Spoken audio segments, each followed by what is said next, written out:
Good afternoon and welcome to the Presidential Task Force on Missing and Murdered American Indians and Alaska Natives virtual consultation for the BIA Northwest region. We appreciate those of you who have joined the meeting early, and we will start the consultation in approximately 5 minutes to give those individuals who have registered to offer oral testimony a little more time to join. Thank you very much, and we appreciate your patience.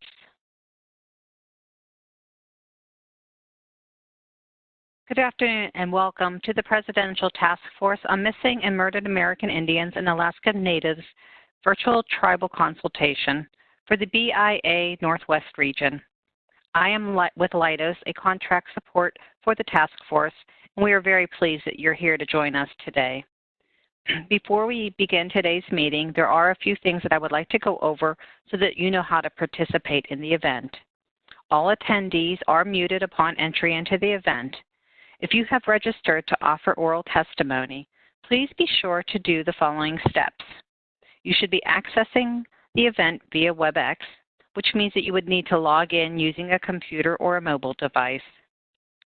When prompted, you should enter the name identical to the way it was entered when you registered.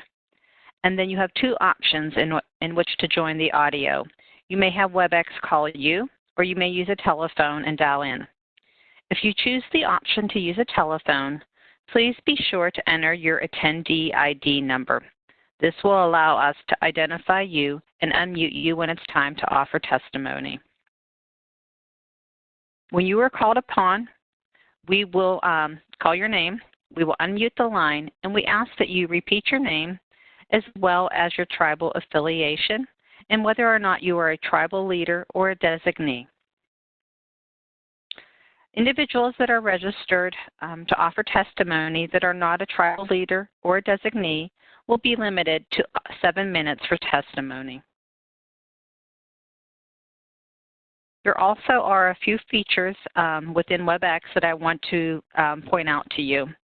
If you hover over the bottom center part of your screen, you're going to see a series of radio buttons.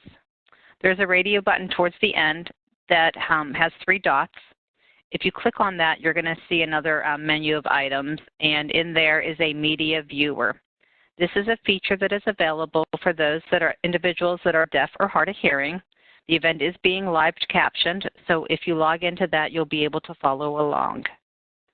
The other icon that we have at the bottom looks like a conversation bubble, and that is the chat feature. If you're having any difficulty during the event with hearing or seeing something, or you need any type of technical assistance, please use the chat feature and submit your issue to the host of today's event. If you have dialed in using a telephone and are having a difficult time hearing, please click on the Communicate tab, which is located at the top left of your screen, and that audio connection to adjust your speakers. If you're still having a difficult time, then we do suggest that you call in using a telephone, and again, you can find that information in your meeting invite. One final reminder that everybody is muted, and when it's time for you to offer testimony, we will unmute your lines. At this time, I would like to turn the consultation over to Katie Sullivan, Principal Deputy Assistant Attorney General for the Department of Justice, Office of Justice Programs, who is one of the co-chairs of the task force. Katie will begin today's consultation.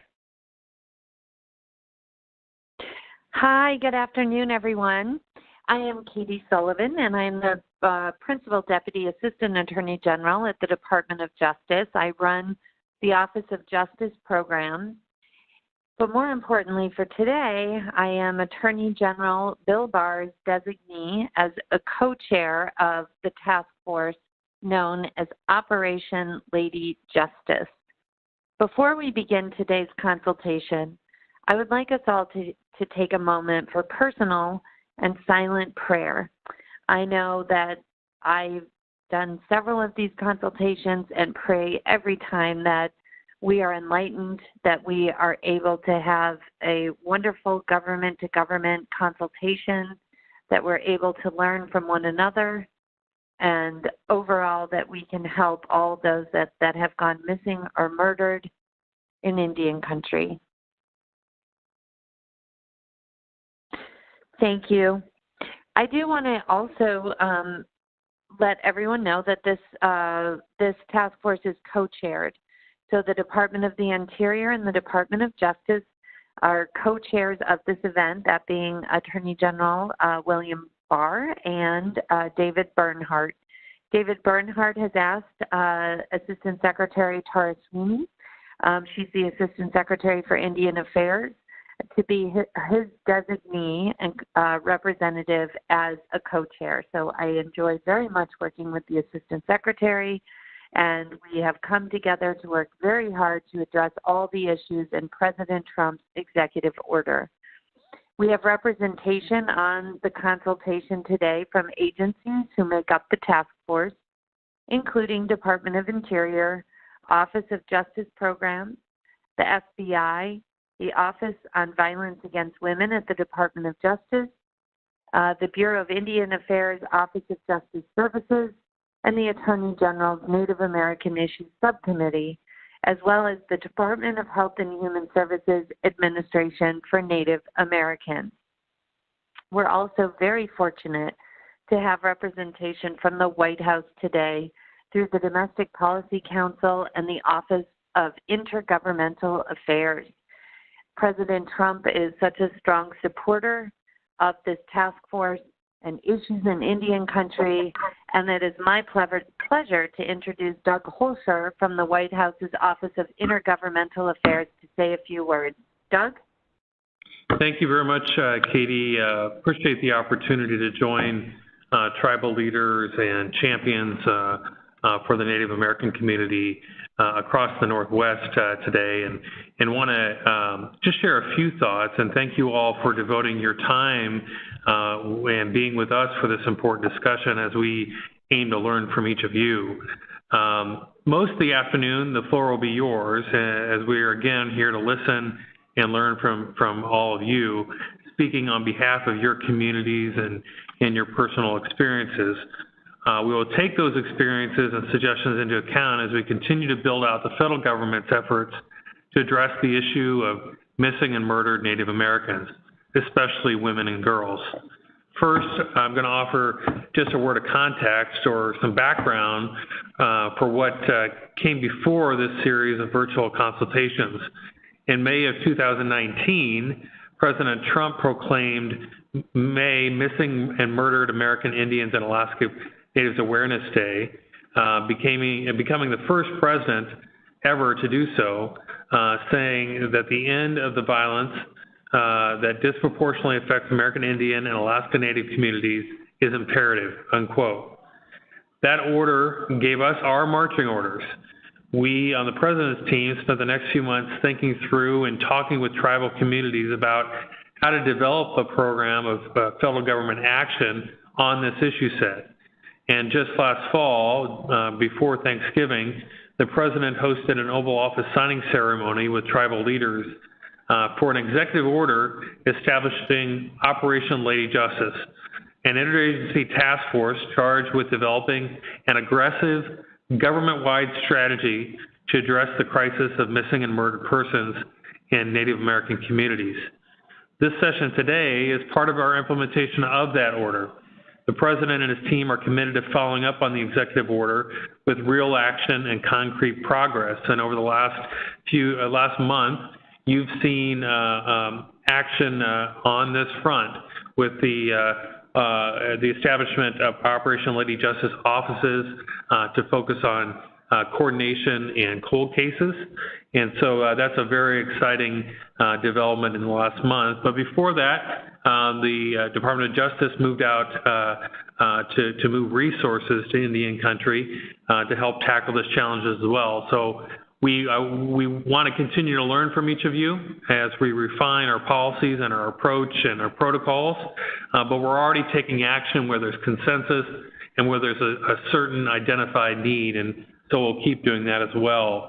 We wish we could be doing these in person, but obviously COVID-19 has presented certain challenges for doing that, and so we appreciate your patience and your participation in this remote forum. Again, we're grateful to our partners at the Department of Justice and Department of Interior and HHS and other entities who have worked really hard to keep the lines of communication open and keep moving forward despite unexpected challenges that the year has taken. And again, we're grateful for your presence today for this virtual consultation. You have the commitment of the White House, the President, and the entire team here that we will continue to drive progress with our agency partners to make a difference on this long overlooked issue. And that action will be informed by what we hear from you today. Again, I look forward to your perspective, and thank you for your time. Back to you, Katie. Thank you, Doug. Thank you so much. To reiterate some of what Doug was just talking about, as you guys know from the President's executive order that created this task force, we must consult with tribes on the scope and nature of the issues regarding missing or murdered American Indians and Alaska Natives. We did have a series of in-person consultations and listening sessions that were set from February through July across the country. We were able to host 5 in-person listening sessions in February and early March, and then the current health crisis hit, and we suspended our activity because everyone's focus was obviously very importantly elsewhere.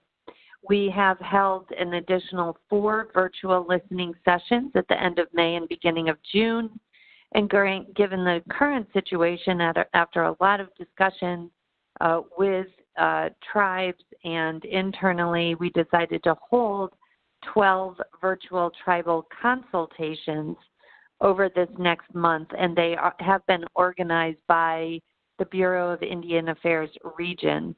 The Dear Tribal Leader letter and framing paper were distributed on July 17th and again on August 11th.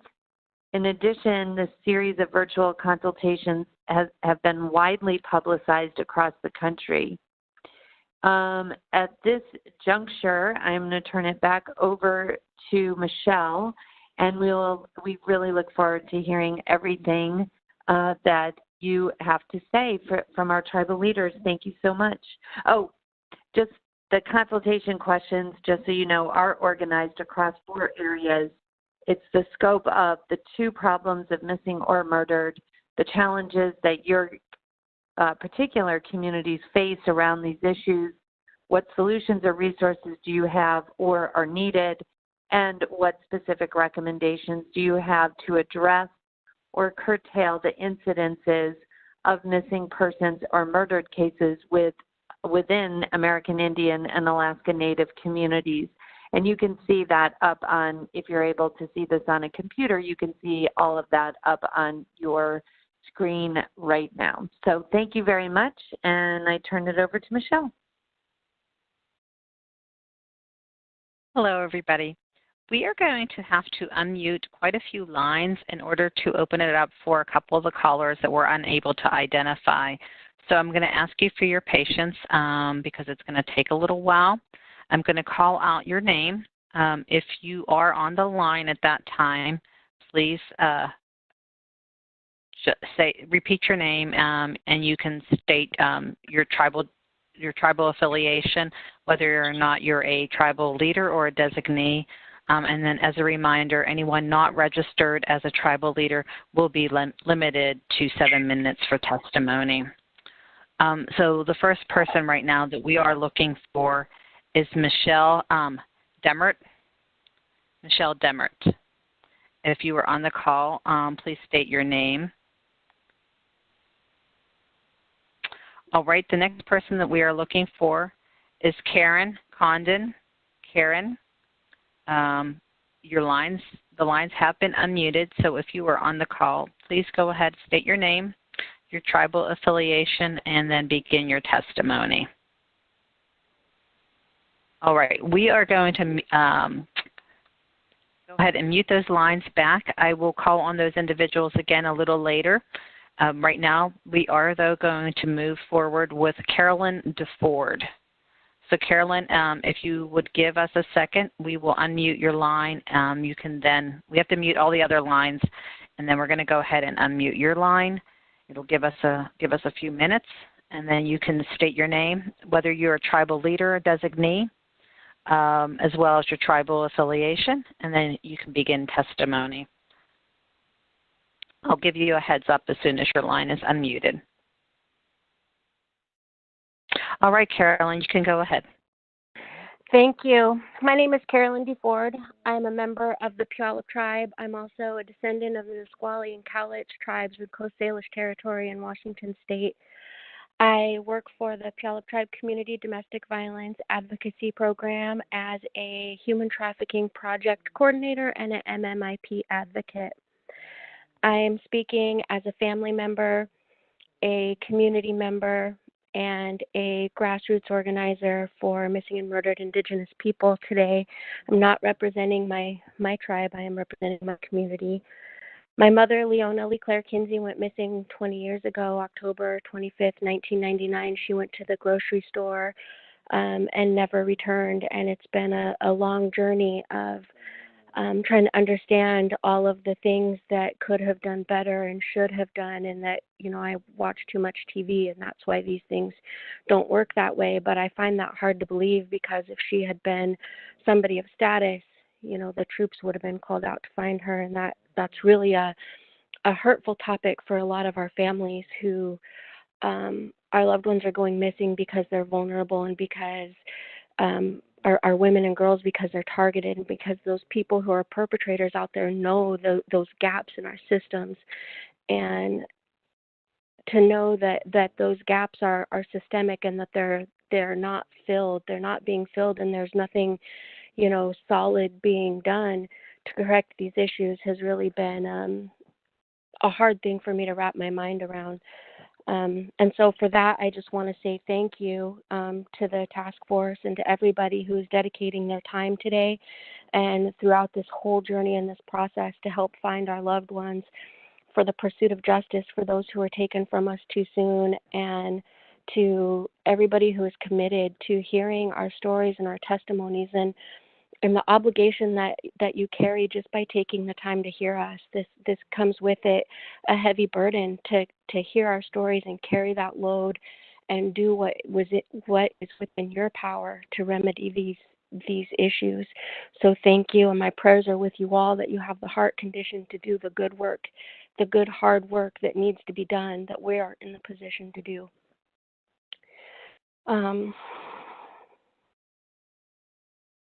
When it comes to our families that go missing, when we get a missing persons report, time is of the essence, and you're in panic mode. If you've ever lost a child in the grocery store and had your heart flip in a matter of seconds, imagine that feeling not going away. It doesn't go away, and you can't sleep and you can't eat, and you have to be in 1,000 places and searching in 100,000 different ways, and you want everybody to be there doing it for you, and there's really nobody to do that. When I made my missing persons report for my mother and for all the families that I've supported, they simply get a case number and get told, call us if you hear something. If there's no sign of foul play, like there's no immediate evidence of harm, that's all you get. Call us if you hear something. I get more information when I open a prepaid debit card at Walmart, or when you get more information for daily tasks, let alone when somebody goes missing. And this is quite possibly the most horrific experience a family can endure. Thankfully, most of those missing cases, the loved one is returned home or makes contact, but for the percentage of us that it doesn't, it changes your life. It literally knocks the wind out of you and brings you to your knees. I remember 20 years ago, the day I found out my mom was gone, like it was yesterday. And I can be brought back to that helplessness in just recalling the situation. And for so many of our families, it's the same way.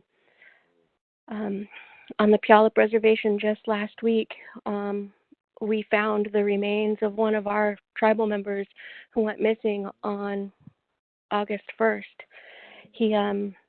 He was gone for a couple days, is not like him. He's a close-knit community member, checked on his elders, worked in the elders facility. He was an uncle and a fisherman, and he missed several significant family milestones, and family realized something just was not right. And he was found a month later in a parking lot.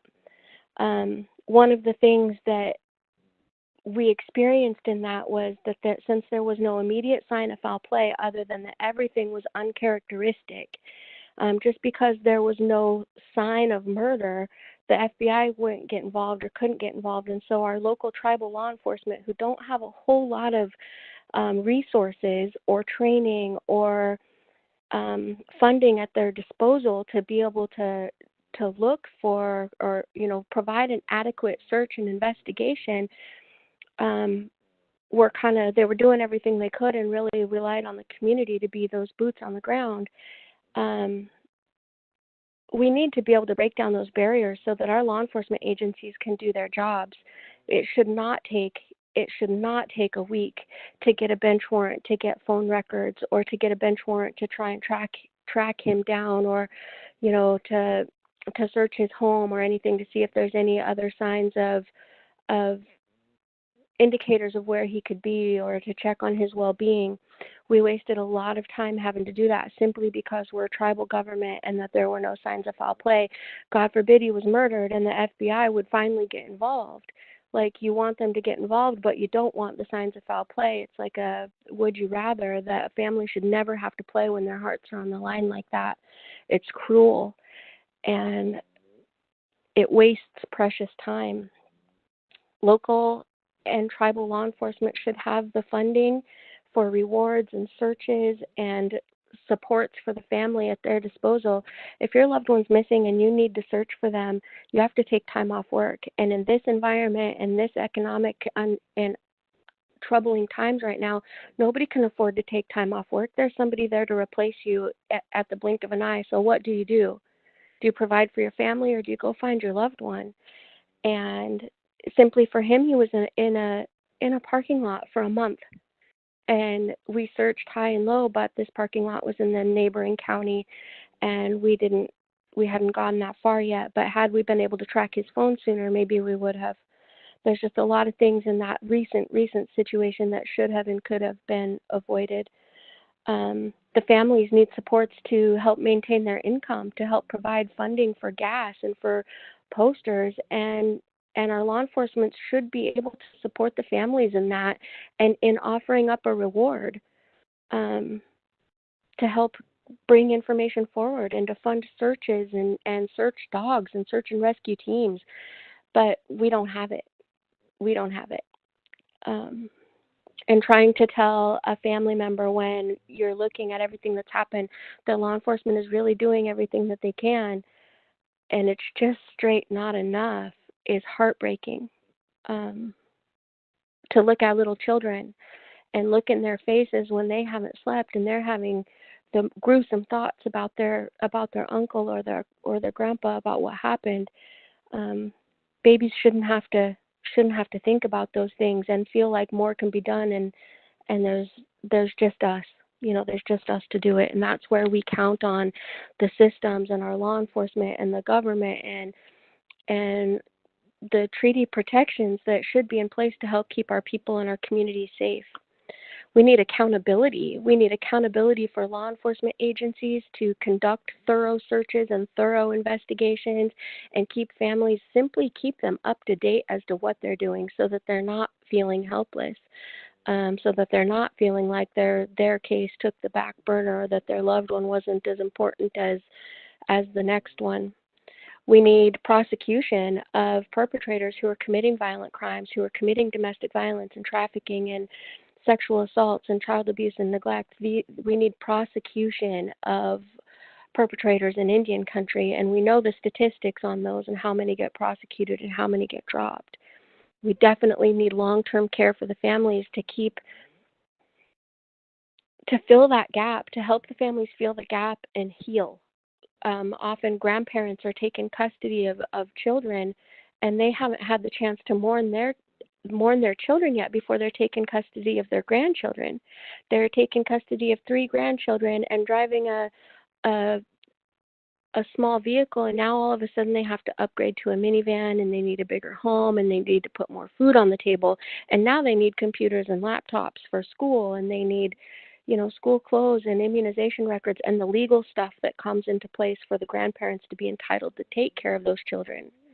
There's just a lot of things that are overlooked in how we support the families and reduce barriers for them while they're going through this horrible, horrible journey. We need an Oliphant fix. We need the money to be able, we need the funding and the resources and the supports from the government to be able to do that. But we should be able to have jurisdiction over anybody who commits a crime in our territory, not that we're stuck twiddling our thumbs waiting for the prosecutors to drop the case. There's no justice in that.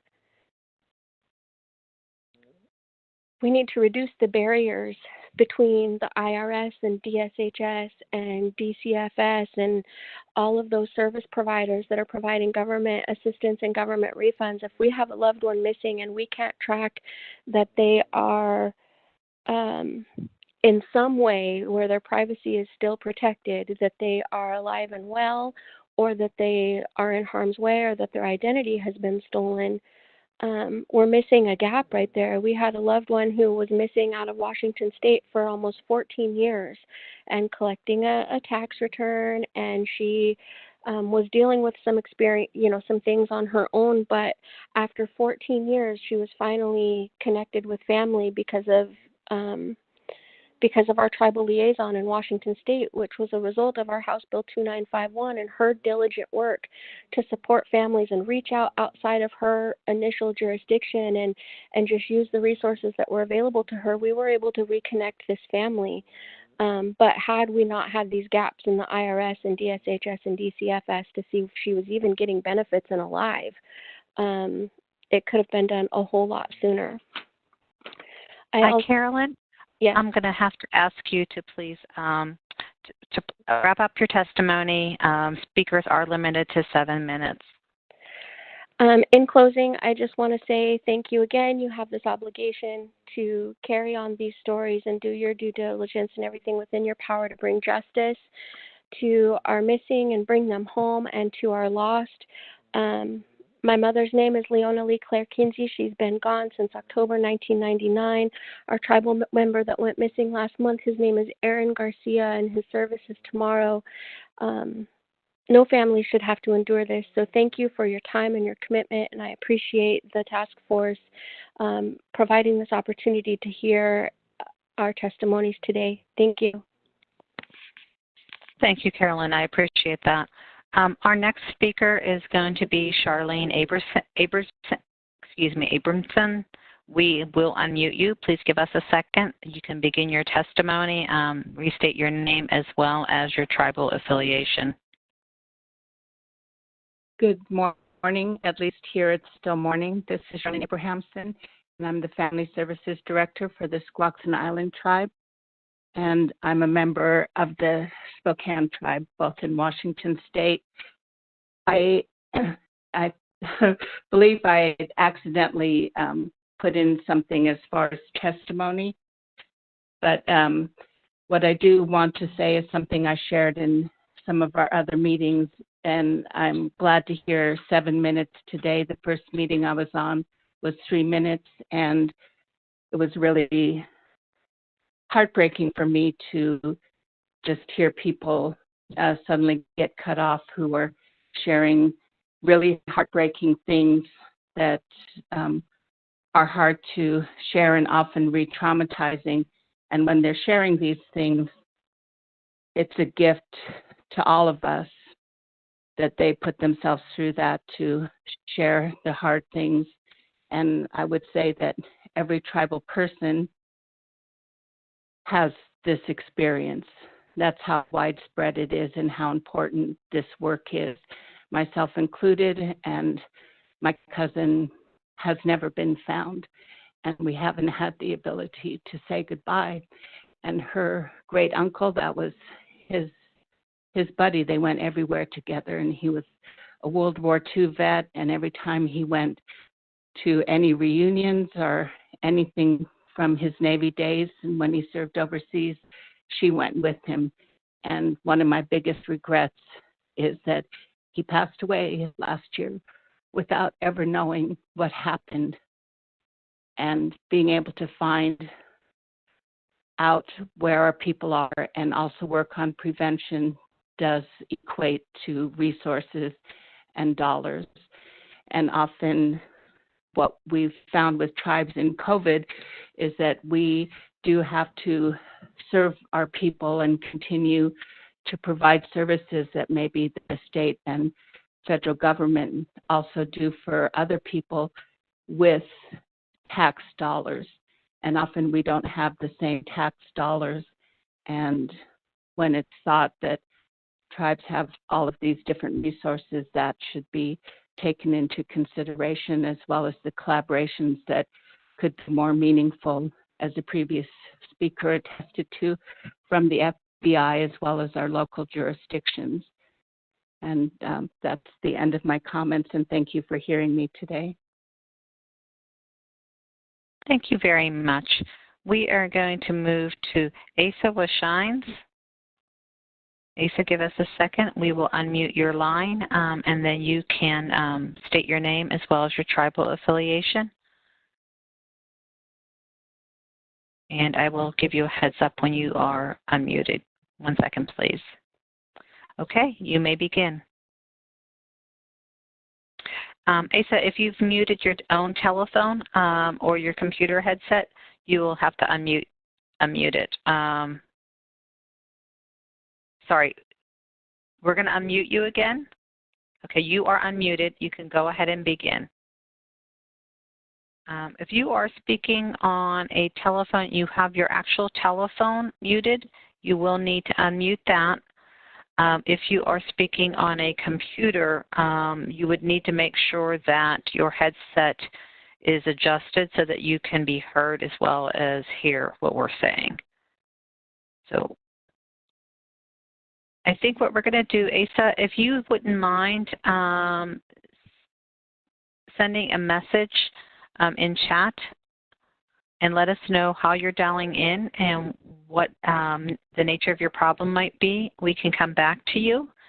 In the meantime, what we're going to do is we're going to unmute some of the lines that are identified only as callers and see if we have anybody else that has joined us that has registered to offer testimony.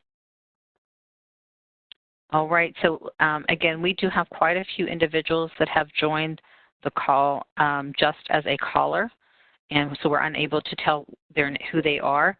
It'll give us, please give us a moment while we go through and we unmute each of these individuals, and then we will ask them, we'll call out the names, and if your name is called, you can go ahead and you can start offering your testimony. We have a couple more lines that we need to unmute. Just please be patient. I apologize for the delay.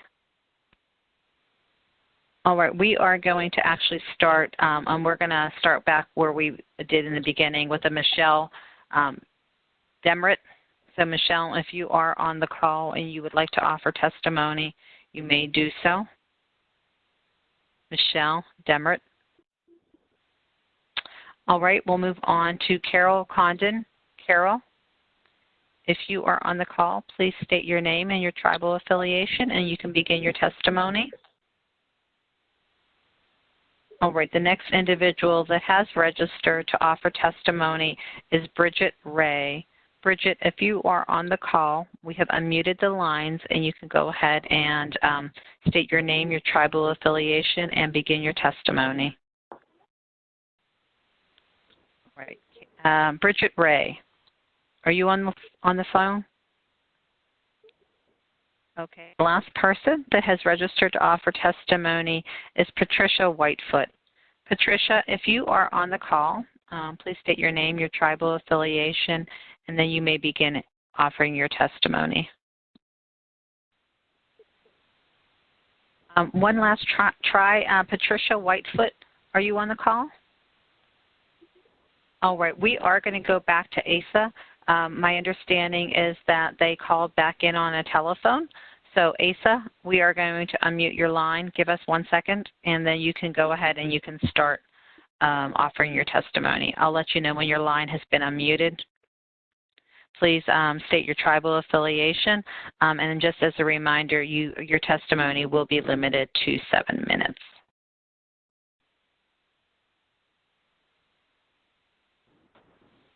Asa, your line has been unmuted. You may begin. Okay, thank you. Yeah, technical difficulties. Good morning. My name is Asa Washing. I am a citizen of the Yakima Nation. I am currently the tribal liaison to the Washington Attorney General, Bob Ferguson. I came on in this role since June, and part of my responsibilities will be working and coordinating the MMIW legislation that was passed in Washington State. We had two legislations that was passed recently, and so our agency, the Attorney General's office, will be taking an administrative role in moving forward.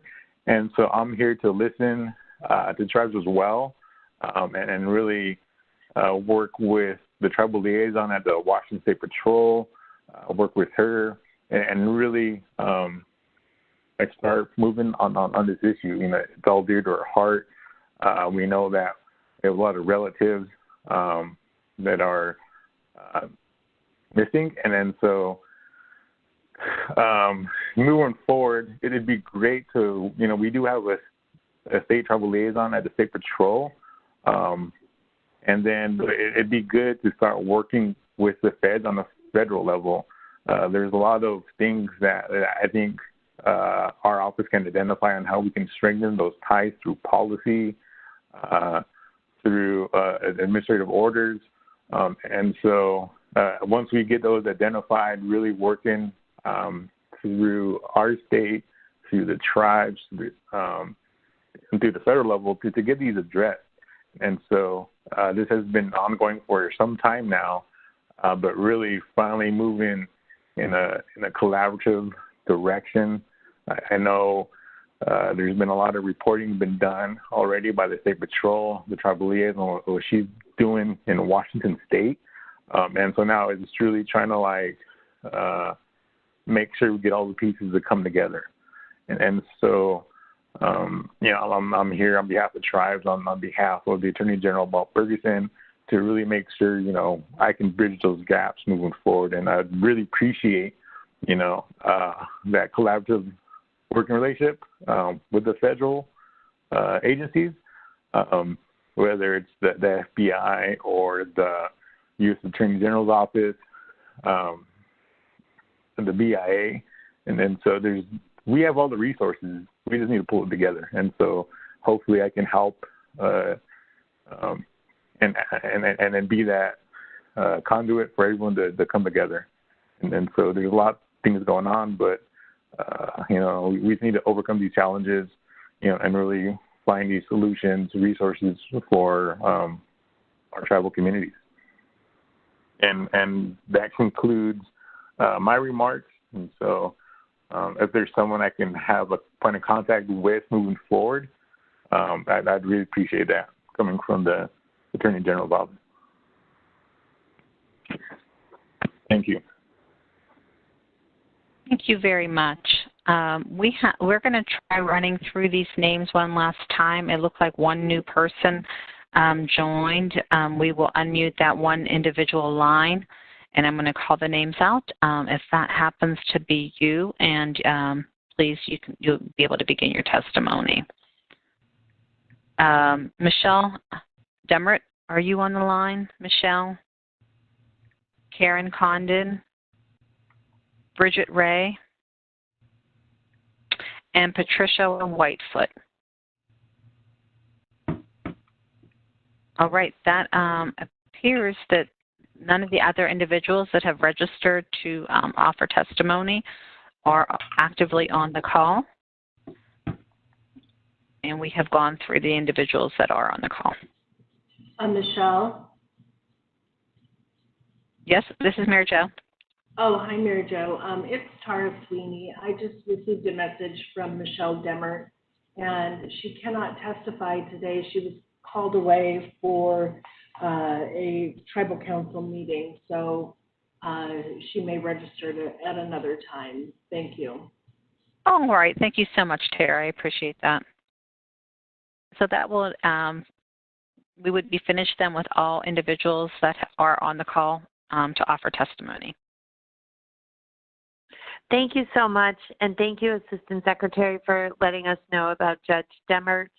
That'd be great if she can sign up and give her testimony at another time, at another consultation. And thank you, everybody who is on this call and everyone who did provide us with testimony today. If you can see on your screen, Operation Lady Justice does have a website and an email address. I know the last gentleman who testified did request a contact at the Department of Justice. You can email operationladyjustice@usdoj.gov. If you wish to receive updates from Operation Lady Justice, please subscribe to the website. And also, everyone on the call, please be aware that we are receiving written comments through September 30th of 2020, and they can be sent directly to the Operation Lady Justice website. Thank you all very much. Thank you for participating, and have a wonderful day. Thank you. Operator, this is Jeannie Hovland, Administration for Native Americans. Can I offer a few words? Operator? I'm sorry, that is fine. I didn't realize I had myself muted. Go right ahead, Jeannie. All right, thank you to Carolyn and Charlene for sharing today. Our hearts go out to you. I can't imagine the pain that you have gone through and continue to go through. And Asa, thank you for the work that you'll be doing in your new position. Congratulations. And on behalf of the task force, we look forward to working with you. And again, we thank you, everybody, for taking the time to share with us. Thank you, Operator. You're welcome.